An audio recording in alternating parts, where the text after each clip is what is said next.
देश के अंदर विपक्ष की राजनीति अलग ही जोन में चली गई। मोहब्बत की दुकान का सामान आजकल चर्चा में है। मोहब्बत ऐसी बरसी कि बीजेपी के 2 सांसद अस्पताल पहुंच गए, आईसीयू में। इसके बाद भी लोग कह रहे हैं कि कांग्रेस उल्टा कोतवाल को डांट रही।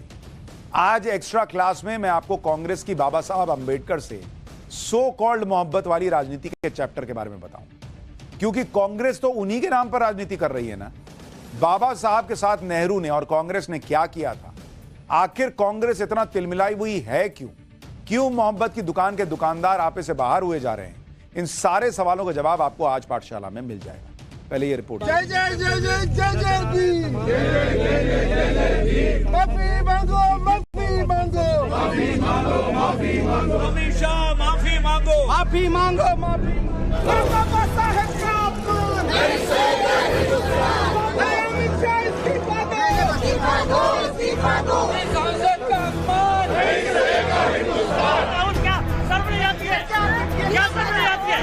गुंडागर्दी करते हो, बूढ़े को गिरा दिया जाता है। इतना कुछ नहीं, इतना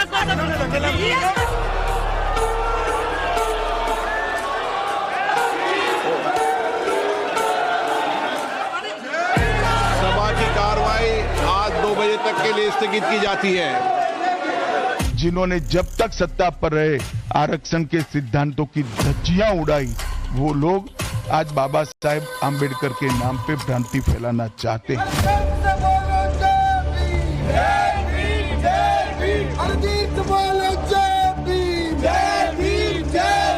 रियलिटी है,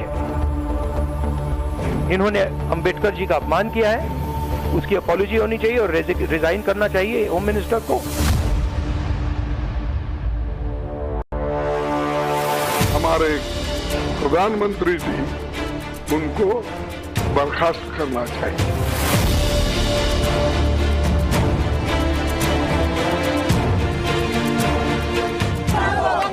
माफी मांगो, माफी मांगो, माफी मांगो, माफी मांगो।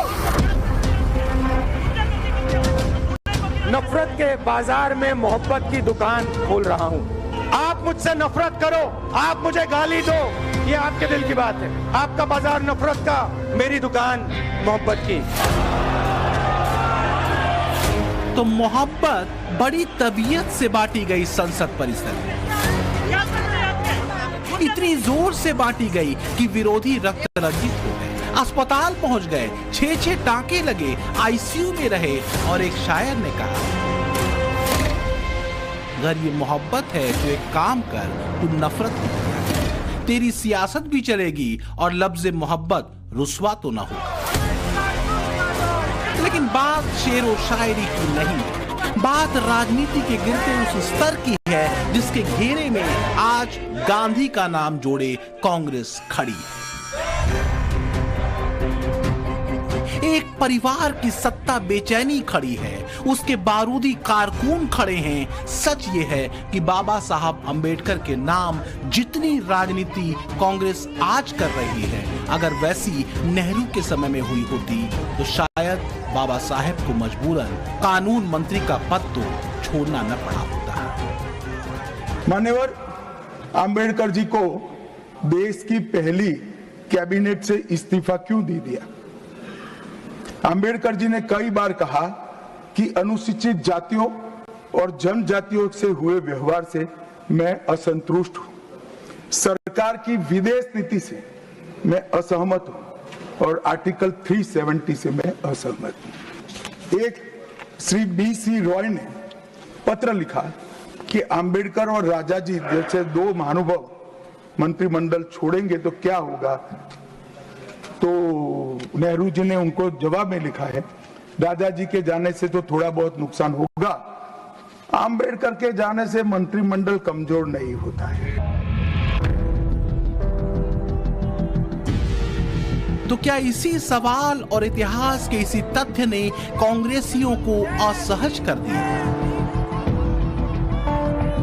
क्या संसद के भीतर और बाहर अचानक आए राजनीति के पश्चिमी विक्षोभ के पीछे वजह किसी सत्य का पकड़ लिया जाना ही? जो भी हो, पर कांग्रेस ने गृह मंत्री अमित शाह पर अंबेडकर का अपमान करने का आरोप लगाते हुए पूरा वितंडा तान दिया। तो क्या कांग्रेस इतनी उत्साहित हो गई कि ऊर्जा संभाले नहीं समझी?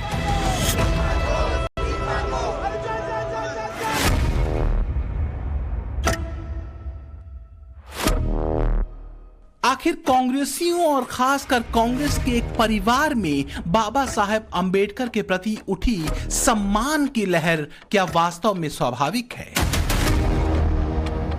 इसको समझना है तो जरूरी है इतिहास के पन्नों को पलटना,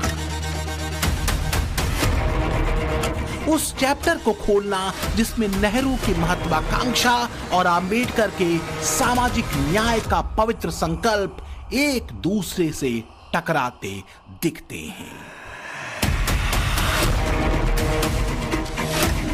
हाल ये था कि बाबा साहब अंबेडकर को मंत्रिमंडल में जगह तक नहीं दी।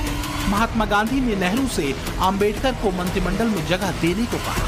गांधी ने कहा कि मंत्रिमंडल में दूसरे लोकप्रिय नेताओं को भी जगह देनी चाहिए। गांधी अगर न कहते तो नेहरू कम से कम अंबेडकर को तो कानून मंत्री नहीं बनाते। आपके सामने ये देश की पहली कैबिनेट की तस्वीर है जिसमें डॉक्टर भीमराव अंबेडकर और श्यामा प्रसाद मुखर्जी भी बैठे हुए हैं। ये दोनों ही कांग्रेस पार्टी के सदस्य नहीं थे, लेकिन महात्मा गांधी के दखल पर नेहरू ने इन दोनों नेताओं को अपनी कैबिनेट में शामिल करवाया। 1947 महात्मा गांधी ने यह सलाह दी कि नेहरू सरकार के मंत्रिमंडल में दूसरे लोकप्रिय नेताओं को भी जगह दी जानी चाहिए। अगर महात्मा गांधी नहीं होते तो आज इस तस्वीर में ये दोनों नेता भी नहीं होते। लेकिन कमाल की गुलाटी देखिए, आज वही कांग्रेस उसी एक परिवार के नेता खुद को सबसे बड़ा अंबेडकरवादी बताने में लगे हुए हैं। होम मिनिस्टर ने डायरेक्टली सबके सामने जो उनका माइंडसेट है वो सबके सामने उन्होंने दिखा दिया। हमने कहा कि अपॉलॉजी होनी चाहिए और उनको रिजाइन करना चाहिए, नहीं किया। और आज फिर से इन्होंने एक नया डिस्ट्रैक्शन शुरू किया है। हम अंबेडकर जी की स्टैचू से सारे एमपी शांति से पार्लियामेंट हाउस जा रहे थे। पार्लियामेंट हाउस के सीढ़ियों पे बीजेपी के एमपी लकड़ियां लिए हमारे सामने खड़े होते हैं, हमें अंदर नहीं जाने देते हैं, और उसके बाद अब ये थोड़ा सा अपना फिर से डिस्ट्रैक्शन करने की कोशिश कर रहे हैं। ये एफआईआर जो दर्ज किया गया है राहुल गांधी जी के खिलाफ नहीं है, ये डॉक्टर अंबेडकर के सोच के खिलाफ है, ये सामाजिक न्याय के खिलाफ एफआईआर है, सामाजिक सशक्तिकरण के खिलाफ एफआईआर है। जो आवाज राहुल गांधी जी उठा रहे हैं मोडानी घोटाले को लेकर, उससे ध्यान हटाने के लिए ये एफआईआर है। बीजेपी कहती है कि अंबेडकर के प्रति अचानक उमड़ा प्रेम वास्तव में कांग्रेस की राजनीति का हिस्सा है, उसी राजनीति का जिसके जरिए वो संविधान को अपने पॉकेट में लिए घूमती है। बीजेपी के आरोप अपनी जगह, लेकिन ऐतिहासिक तथ्य तो यही सवाल उठाते हैं कि क्या कांग्रेस और नेहरू गांधी परिवार के लिए संविधान और उसके निर्माता माने जाने वाले डॉक्टर अंबेडकर के प्रति कोई श्रद्धा भाव कभी रहा?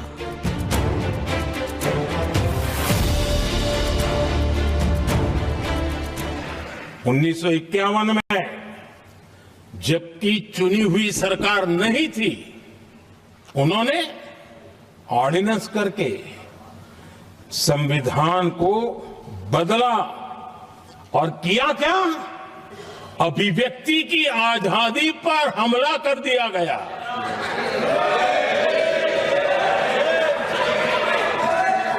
और ये संविधान निर्माताओं का भी अपमान था।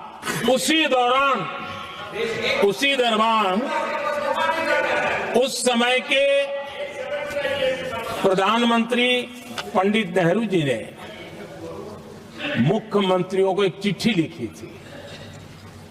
उस चिट्ठी में उन्होंने लिखा था, नेहरू जी लिखते हैं, अगर संविधान हमारे, आगे नेहरू जी लिखते हैं,